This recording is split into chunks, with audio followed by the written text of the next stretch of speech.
right, guys. Yeah. All right, welcome to the City of Newberry Planning and Zoning meeting on, what is today? Today is Monday, December 10th, isn't it? It's been that way all day long. It's been a long day. Has everybody had an opportunity to read the agenda? Okay, as we stated at our last meeting, the last meeting was the last one I was going to read outright unless somebody had an objection. So moving forward, do we have a motion to approve the agenda? Motion to approve. Second. All right, got a motion and a second. All in favor, say aye. Aye. Aye. All right, if everybody'd stand for the Pledge of Allegiance. And Mr. Mayor, could you lead us, please? I pledge allegiance to the flag of the United States of America and to the republic for which it stands, one nation, under God, indivisible, with liberty and justice for all. All right.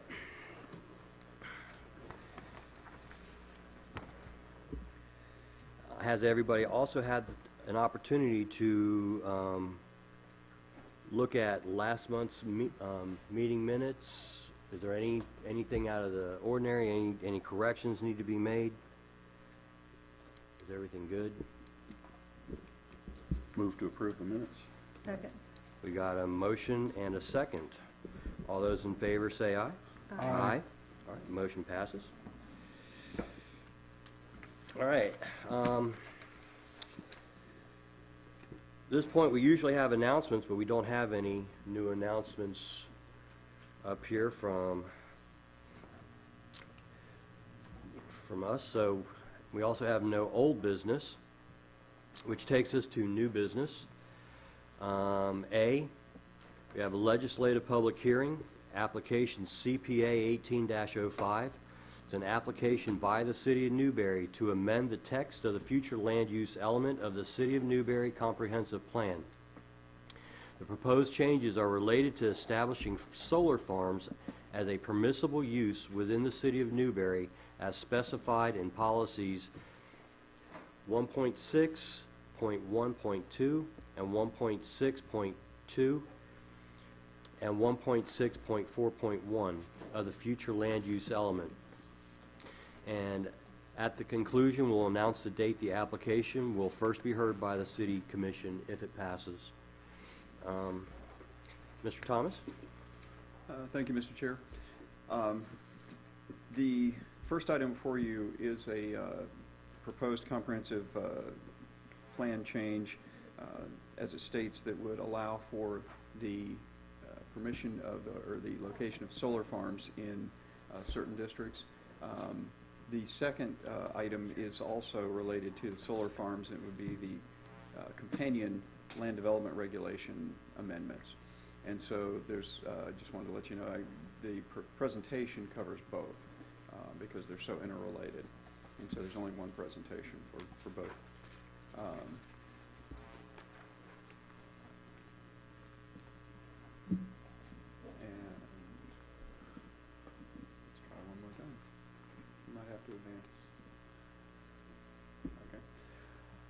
Okay, so solar farms, how did this come up? Basically this summer when we had the annual Florida American Planning Association conference down in West Palm Beach, the Florida Power and Light came and gave us a presentation on solar farms. And I was kind of intrigued by it. They have a lot of benefits to the local community. They're fairly low intensity land use in terms of what actually happens on the land for 20 or 30 years while they're in place.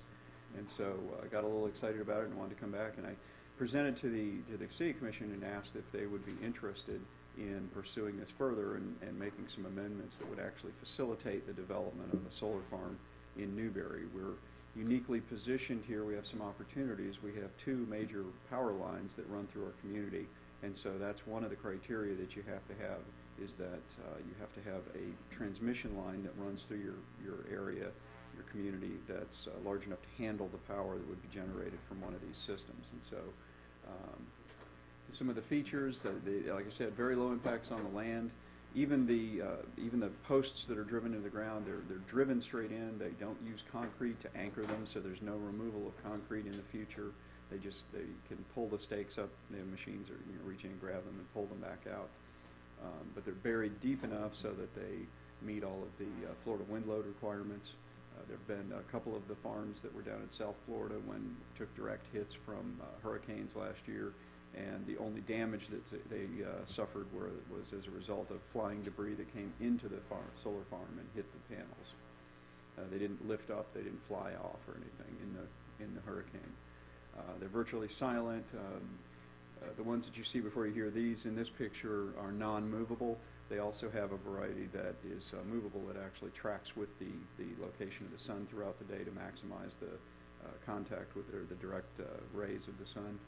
So they might make a slight amount of noise as they're turning the gears or something, but it's generally it's off-site. You don't hear any noise from those.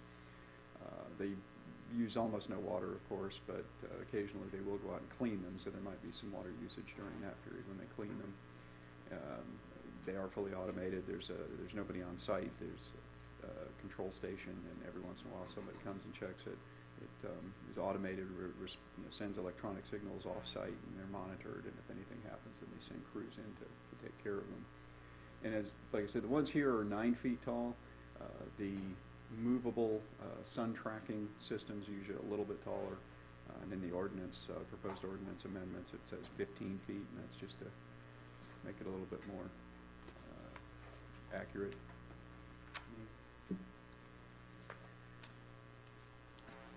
Yep, next please. Some of the benefits of the local community is diversification of ad valorem tax base, and that's something that years ago the Commission directed staff to always be looking for opportunities to diversify the tax base. This would definitely be one of them. We estimate that the size of the farms that the various large solar producers are creating, Florida Power and Light, Duke, and such, is about close to 75 megawatts. And typically a 75 megawatt farm, you're not going to maintain your agricultural exemption. You're going to be charged, you're going to be assessed at a commercial rate, and that benefits the community, of course, in the tax base. We figure it's somewhere akin to about $100,000 a year on annual tax revenues generated from the location of a 75 megawatt solar farm. Of course, there could be some job creation in terms of the local maintenance folks that will take care of the solar array. It is an emission-free energy generation source. It would load the power generated into the grid, and it would then be transmitted and sold elsewhere. One of the questions that comes up usually is, would this be used to power Newberry? And actually it would not, because Newberry gets its power from the Florida Municipal Power Association, which we're a member of, and we're part owner of the generating stations that we get our power from. This would go on to the general grid and be sold out. But it does still, it's part of a broader picture of creating a renewable and non-emission generating source of energy. And so it still contributes to the overall sustainable energy generation process. And then again, 20, 30 years down the road, when the cells have reached their useful lifespan, they can either replace them or they can pull them up. The land goes right back into available use for agricultural purposes or other purposes. There's really no pollution generated. Mr. Chair, could you go back to that last slide? The Florida Power and Light is building a lot of these solar farms, and this one, in this picture, you see the goats there. One of the big things on the long-term maintenance of solar farms is keeping the grass mowed, and it's difficult to mow around all those panels. So goats is what they use to keep the grass down. The goats in that picture would be typical of what you'd have in a solar farm. Kind of a joint use, yes, sir. Yeah. And for that very reason, they're experimenting with sheep. Goats, actually, they don't do goats because goats climb and they'll damage the panels. What, So my eyesight is better. It's of sheep. Those are sheep, okay. Yeah. I'm not a farmer, Jordan probably know more about that. They did try They look goats. like goats to me. Goats Yeah. leave the solar panel and And everything else. I think they did actually try goats. They found out that they were jumping up and damaging panels, so, or potentially they damaging weren't panels. cows. So yeah, mini cows, miniatures, or maybe Shetland ponies. I don't know. So there's a number of areas that, in order to facilitate the location of solar farms in the community, that where staff is recommending changing. And the reason for this is if you most communities do not have code specific to solar farm generation. It's still, even though they've obviously been around for a while, most communities haven't adjusted, and Newberry is no different. We don't really have anything that directly addresses solar generation at all, at least not on a large-scale basis like this. And so if somebody came in with an application, we would basically treat it like a heavy industrial or even a power plant being located in your community, which has much more stringent requirements for approval. And so to avoid that, I mean, it would be apples to oranges kind of thing. And to avoid that, to facilitate the development of a large-scale solar farms in the community, we're suggesting these amendments. And so, if you can advance, Janine. The one policy basically, and these just go in and they define that solar alternative energy generation, solar farms would be an acceptable use under a number of different land use categories, future land use categories. So corporate park, industrial, planned developments, agricultural, and public land uses. And then, as I mentioned, this also covers the proposed land development regulations. There's a number of areas. It goes in and creates definitions for what a solar farm is in 2.1. 4.2 is our supplementary district regulations, and that outlines the development standards for solar farms. And then the remaining proposed amendments would specify within each of the categories that we're recommending that it would be allowed in. It amends those to make it a use by right. And so industrial, planned rural residential development. There's a caveat with the planned rural residential development. The PRRD, if you remember, has a set-aside which is an undeveloped area. And so the residential component is anywhere from 1 to 3 acre parcels, with the remainder being put into this undeveloped area. Until such a time as water and sewer come to that development, which allows them to develop residential at a higher density, they can use that land for any other agricultural purposes.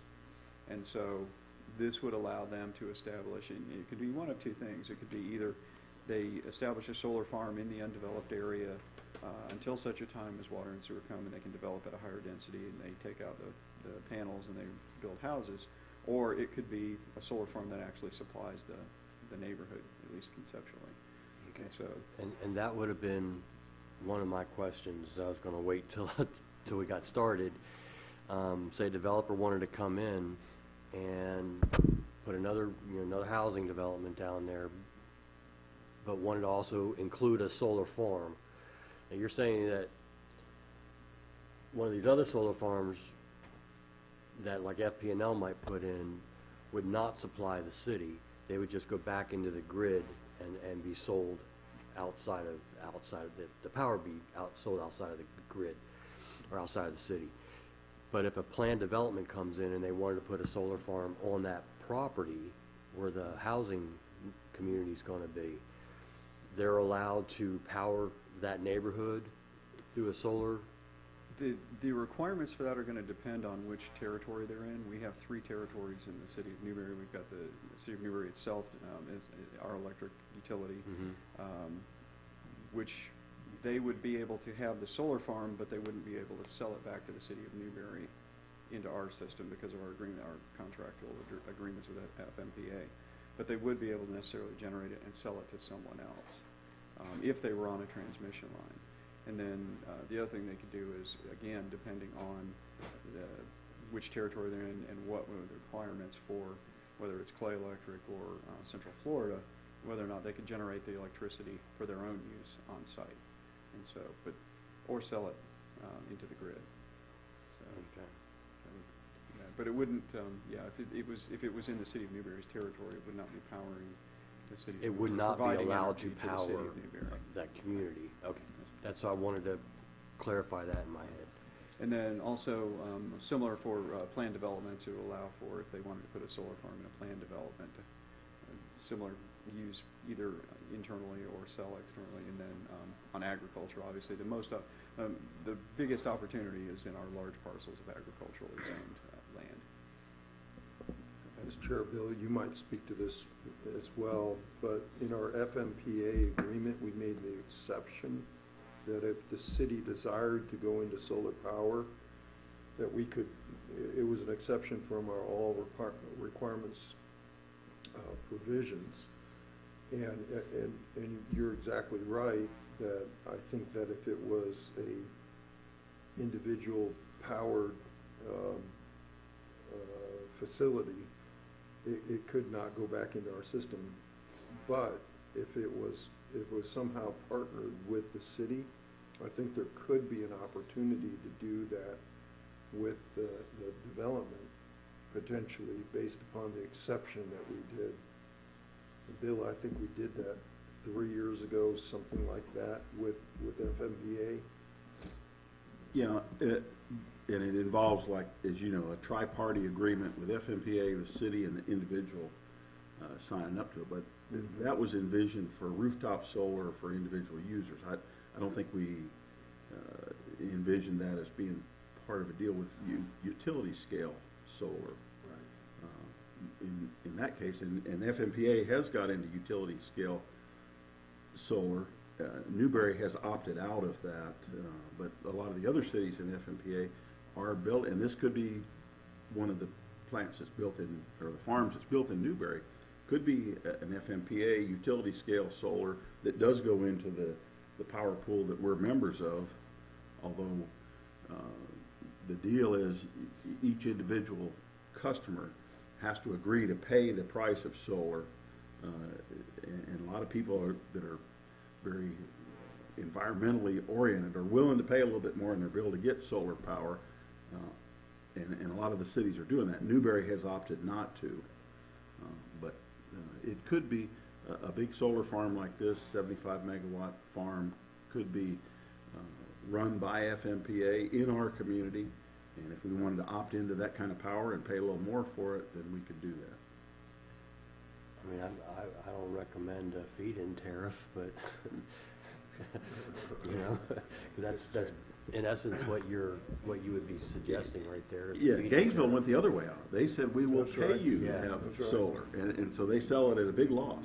Yeah. Solar is more expensive than natural gas electricity. Newberry has said no to that option. Mr. Chair, I want to make sure that, because you said a tariff, and that's not what it is. I think what Newberry opted into is that solar actually is a little bit more expensive. So it's not that Newberry is imposing a tariff, it's that Newberry is saying, well, we would pass the cost of it on to the customer, and that's what we bought. So it's not, I just want to make sure that no one's out there saying, well, why is Newberry against solar and is going to put a tariff on solar power? That's not. So even if FMVA comes in and builds a solar farm in Newberry, that solar farm wouldn't necessarily then just feed all of Newberry for free. It would go into FMPA's grid, and then it would come back to us.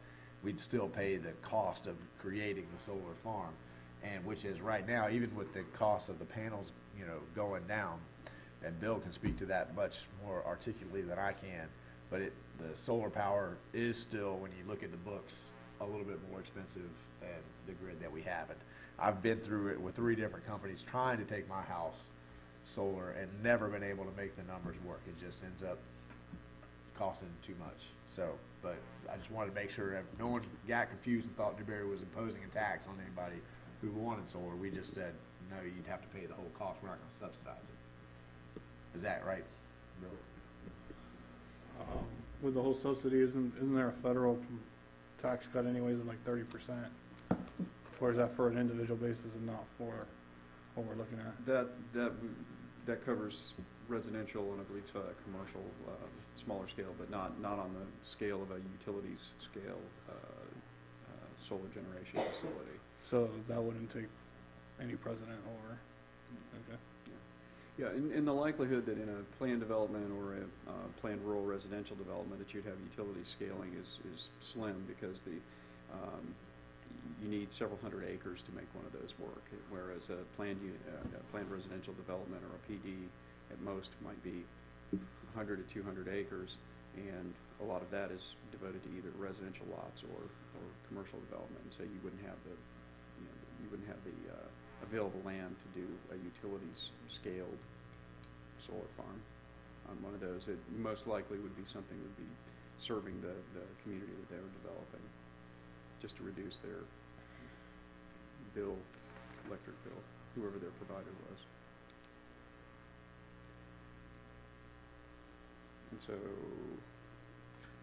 that's just more of the details on the different things. But like I said, Section 4.2, supplementary district regulations, sets up the standards for the development of a solar farm and just outlines it. One of the things that has been brought up is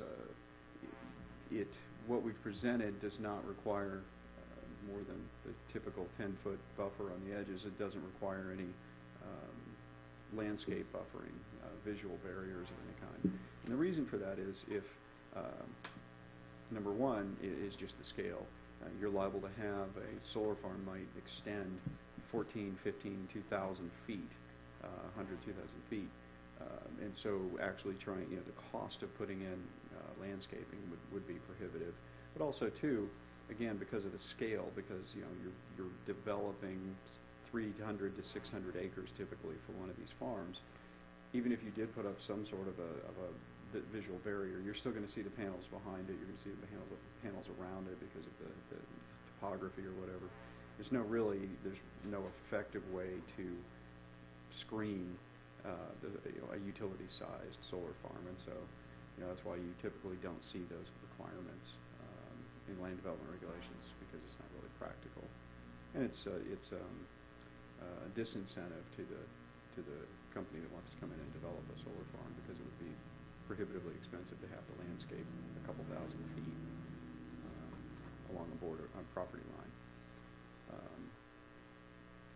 Let's see, they generally don't do any paving between the panels. They just use either grass or dirt driveways between the panels.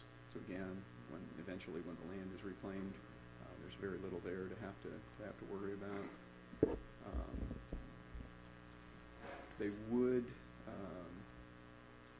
would do site plan development, but that's generally going to, the professionals lay it all out, and as long as it fits and it complies with the standards, it would be a fairly simple process. Again, it would allow it in industrial, planned rural residential development, planned developments, agricultural, most likely in agricultural, because again, you need something of the scale of 300 to 600 acres typically for a 75 megawatt generating station. And so you're most likely going to be in agricultural. So one of the issues for discussion is that what we've proposed would be to make solar farm development allowable by right in the categories that we've listed, which means it would not take a special exception, or wouldn't take a special use permit of any kind. Once this was established, if somebody came in, as long as they met all the criteria, they would be allowed to develop the solar farm, say in agriculture. It would require a site plan review by the city, but that would be basically the only review required. So it would be like any other agricultural or whatever use by right would be allowed in industrial or PD.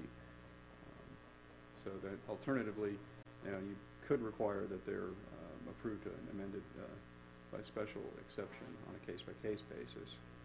But staff thinks that this is something that's beneficial enough and benign enough that it could be done by right. It should be done by right. And so staff recommends approval of ordinances 2018, 22, and 23 to amend the comprehensive plan and the land development regulations to the City Commission. And that's just a cute picture of the Mickey Mouse solar array down by Disney World. It's set to go online, I believe, by the first of the year, and is said to eliminate 57,000 tons of carbon annually that would have had to have been generated from fossil fuel burning to generate an equivalent amount of electricity.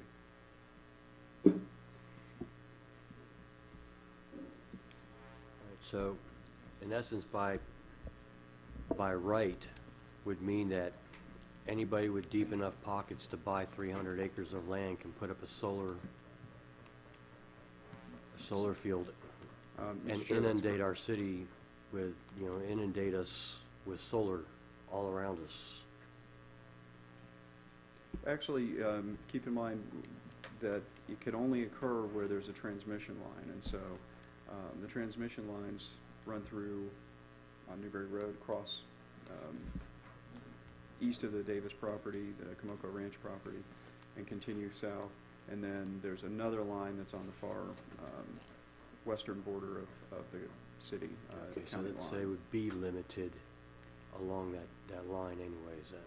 Yes. Okay, so they just can't, They have to have a, can't spring up everywhere. yes, they have to have a substantial transmission line to be able to transmit the energy generated into the grid.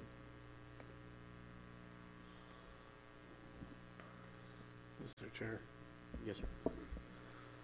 Question for the city. When we talk about the terms of 20 to 30 years of a lifespan of these, what happens after 30 years? Is it thrown away? Is it replaced? Because then we got hundreds of acres of glass. I think the explanation was the panels last about 20 to 30 years, and then it's at the discretion of the property owner or the power plant owner as to whether they want to replace those panels or pull them up and restore the land back to agriculture. Correct? Yes, Mr. Chair, that's correct. So initially the plan is just for someone to come in for 30 years, and in 30 years they can opt out of solar panels. Yes, Mr. Chair, if they buy the land, it's theirs to either further develop.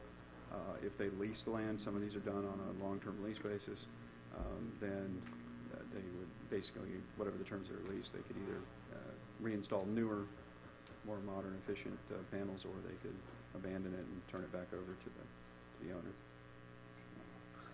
And the other question is for the city is, what about storage? Is that something that would be handled by the owner of the acreage, or whoever owns the solar panel storage for the energy? Let's say we don't sell it. There's storage available. Storage is quite expensive for solar panels. As they've been explained to us in the presentations, they would not generally be stored on site because you have to put in pretty substantial battery arrays for that. Right. That's why they're on the grid, the transmission line, because they need to generate it and immediately transmit it into the grid. Again, the way they've explained it to us in the presentations was that battery technology is such right now that they're not doing those to scale, but it's conceivable in the future they would be, as battery technology improves, that they might actually do a storage facility on site with them so that they could release it on demand. And then the last question is, can it be used in a small farm like having sheep and not necessarily goats, but small farm? Can it still be mixed use even though they have solar panels on the property? Can they still establish mixed use for that property? Yes, Mr. Chair, they would, if it was in agriculture, if it was in one of the other categories, say industrial, then if sheep grazing isn't allowed in industrial, then no. But if it's allowed for agricultural, then absolutely. Yeah, because that was my question. It's just going to be solar farm. They can't have any type of animal on there other than Mr. Chair, any permissible use under the zoning category they have would still be an allowable use. You could do joint use. Thank you. Any other questions for the city? On these pages aren't numbered, but on the third page of the future land use element attachment, there's a chart there, a floor area ratio chart, and the third thing says greater than 10 acres, you have to have a 0.5 floor area ratio, which I think is usually envisioning houses and rooftops and slabs and impervious structures. What is a solar panel? Is it considered impervious? Are we going to limit them to 50% of the area can be covered by these solar panels? Or? Mr. Chair, again, from the presentations we've been given on this, they are not considered impervious because they're elevated and the actual footprint, even though there's shaded coverage from the panels, the footprint is very small with the stakes that are driven into the ground to support them. And so what we've been told is that in other communities they do not consider it impervious.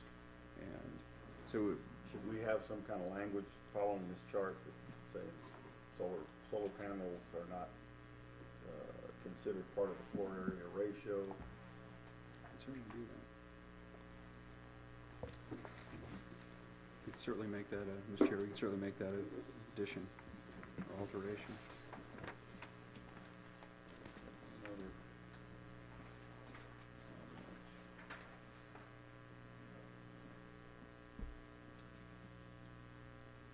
Flip a couple more pages to the paragraph that starts off rural and urban service area sub-elements about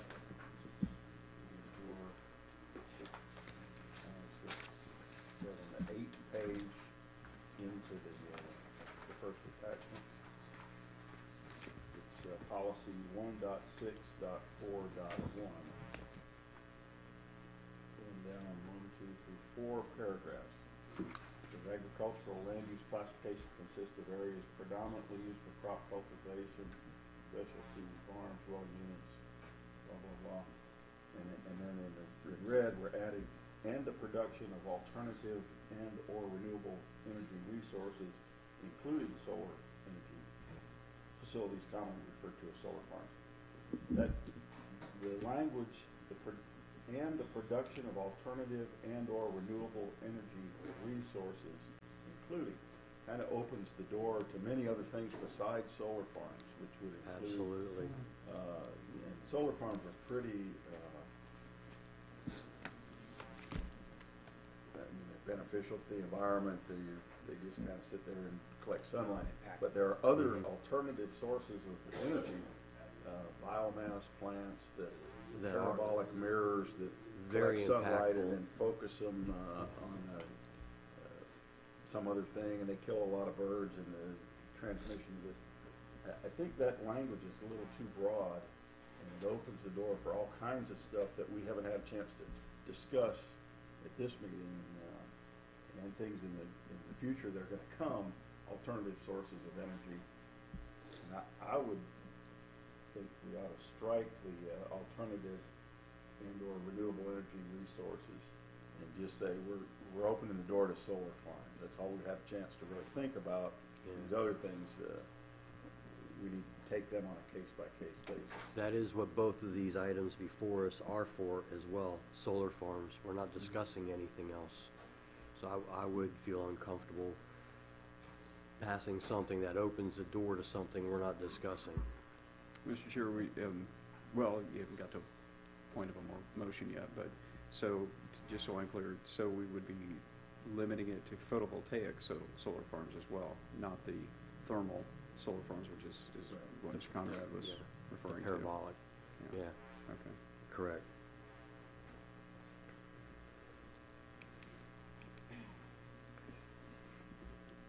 Any other questions for the city?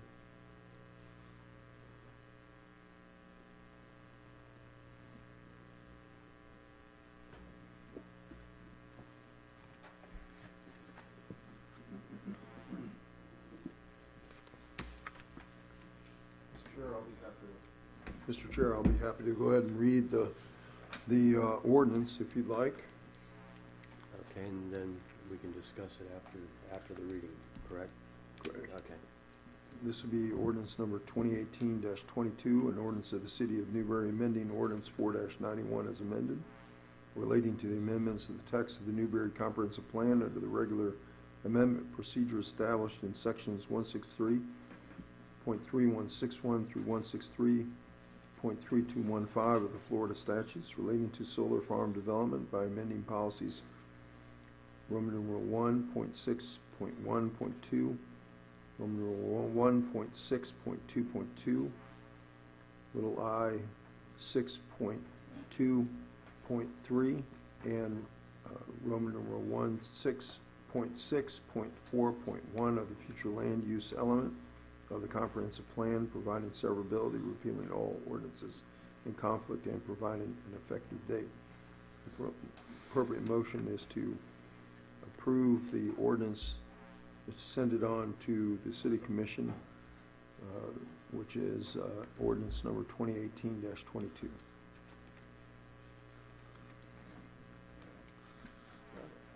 Sir, Move to approve the ordinance. Second. discussion from any of our citizens on this motion?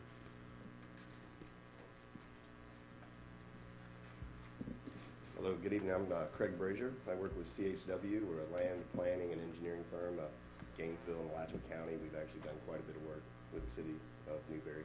I would encourage you to move forward with this language, including the slight amendments that you made. I think those are reasonable, but we've been approached by some of the larger scale energy providers and to help them locate sites for facilities throughout this region, and the city of Newberry is an area that they're interested in.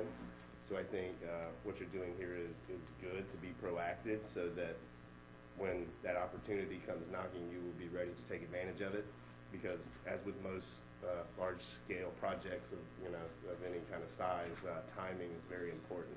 So I commend you for what you're doing, and would encourage you to move forward with it. Thank you, sir. Any other comments from our citizens? Yes, sir. Mr. Chair, did we want to include in the motion to approve the amendments? Yes, Yeah, I was going to get to that in our discussion, so. In my motion, I meant to include the amendments that I mentioned, that they be exempted from the floor area ratio, and that we strike the language, Which included alternative. and/or renewable energy resources. Okay. Is there any discussion from the board on the motion? Mr. Chair, I have a question. Yes, sir. If we exclude them from the floor area ratio, does that impact how they are assessed for things like fire assessment and other things like that? Mr. Chair, as far as I know, the fire assessment is going to be based on that's actually a good question. I never think about it. We hadn't actually thought about that yet, or gotten that far, but they would not have an agricultural exemption, which agricultural properties are exempt from the fire assessment. So we'll have to, honestly, I'll have to come back with an answer for that, because our commercial rates for fire assessment are set on the square footage. Mm-hmm. And so you bring up an interesting point. I mean, on the one hand, it should be a very minimal fire hazard, because there's nothing flammable there, but you are generating substantial amounts of electricity, so that in and of itself has some, at least minimal risk. So I'll have to get with the fire chief and figure that one out. I would think that GSG has run into this before, so this is one of those things we ought to ask them. How does this affect in their study that they do annually for us? How is this affected? It is a very interesting. Well, I don't know the answer to it either.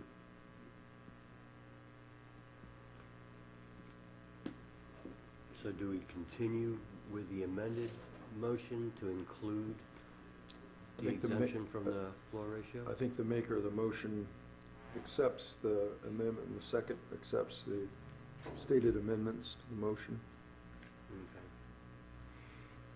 Okay. Any other discussion from the board on the motion? And, Mr. Chair, we can get an answer about the fire assessment prior to it being heard on first reading by the Okay. commission. And, Mr. Walker, would it be appropriate at this point, since we only had the one presentation, to include our new business B, which is the land development regulations as it pertains to A? No, I think we should do that Should we separately. do it separately? Yes, sir. Okay. All right. So, hearing no more discussion, we have a motion, we have a second. All those in favor, say aye. Aye. All right, motion passes unanimous. Mr. It Chair, will now be take that heard. up- Take up the second one. Go ahead, I'm sorry. Okay, I was didn't going mean to say, interrupt. the application will first be heard by the city commission on January 14th. I just want to make sure we put that out there for this item. No, I'm sorry, you were going to say? Mr. Chair, the next item, if you'd like me to read by title only, is ordinance number 2018-23. Yes, sir. And this will be an advisory motion to pass along the ordinance as approved by this board to the city commission.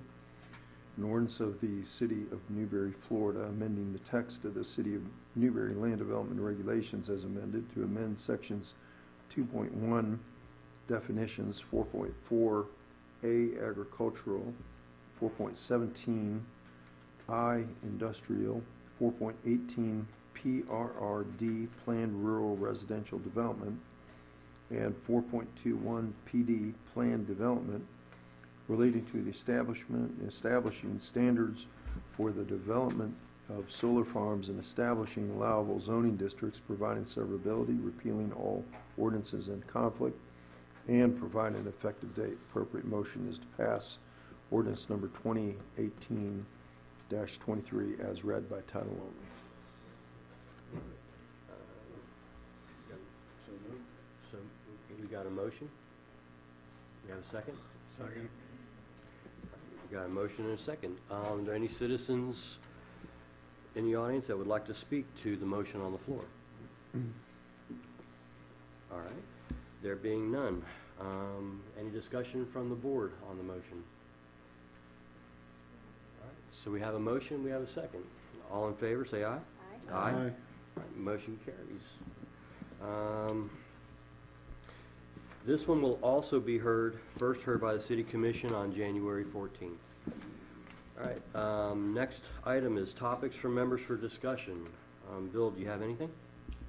I just want to say, this is the last meeting we'll have in 2018. It's been a pleasure to work with my colleagues on this board. Wish y'all a Merry Christmas and Happy Holidays to your family. And go forward. Well, thank you very much. Knight? Same here. It's been a real pleasure being the first year on this board. It's an honor, and wish everybody a Merry Christmas, Happy New Year, and a small reminder about our second annual Christmas on the Square, taking place December 15th. Christmas on the Farm, 5:30 parade will begin at Walker Lee's produce stand, and will continue west on Central Ave, and all the way to the square. We'll follow the parade at Country Way Town Square, with entertainment, food, drinks, crafts, bounce house.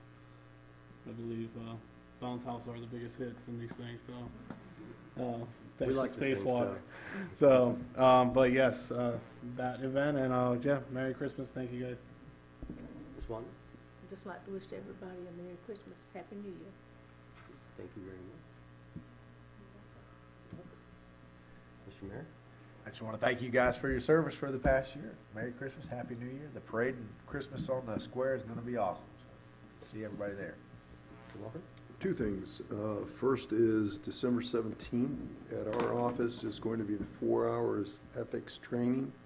If you would like to attend, come on and call Lisa at my office and tell her you're coming if you would, please, so we can have a proper head count. We're going to try to have something to nibble on and something to drink so that you can hopefully be entertained as well.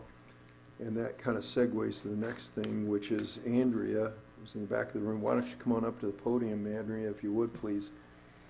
Today is Andrea True's first day in our law office. She's an attorney that's been practicing.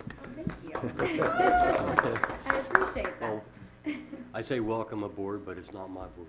Well, Welcome aboard his board. It is welcome aboard. And Andrea is a very, very sharp, as you can see, young lawyer in town, and we think highly of her and have high expectations of her as well. And she is going to be a very, very good member of our team in providing you all advice. So you can Fantastic. anticipate seeing her along the way here, and she's learning what a quasi-judicial hearing is and all those kind of things. So this is, Learning a lot of new stuff lately, so.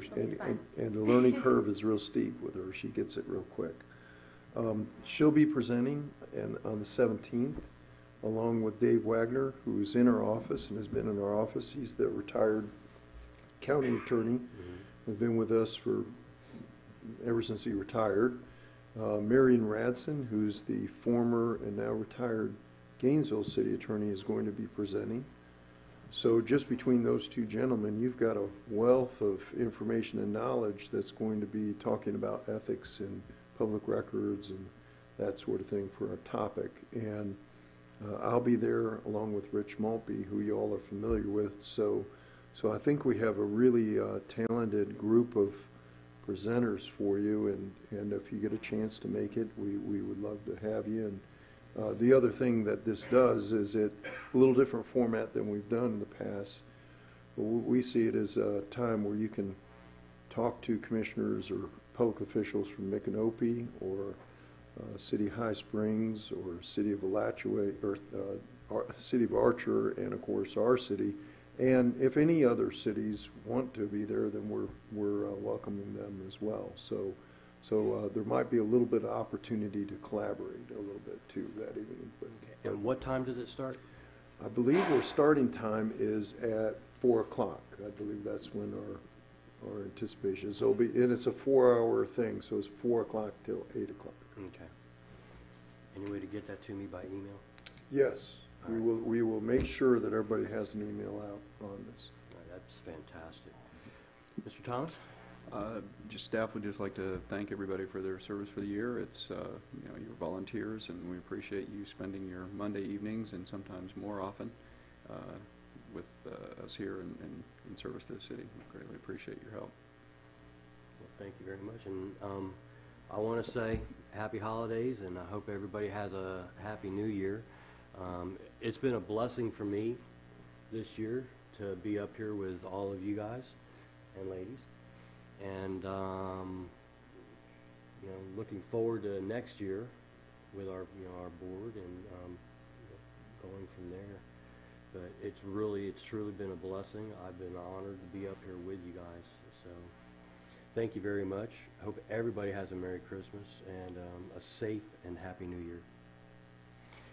With that, we are adjourned.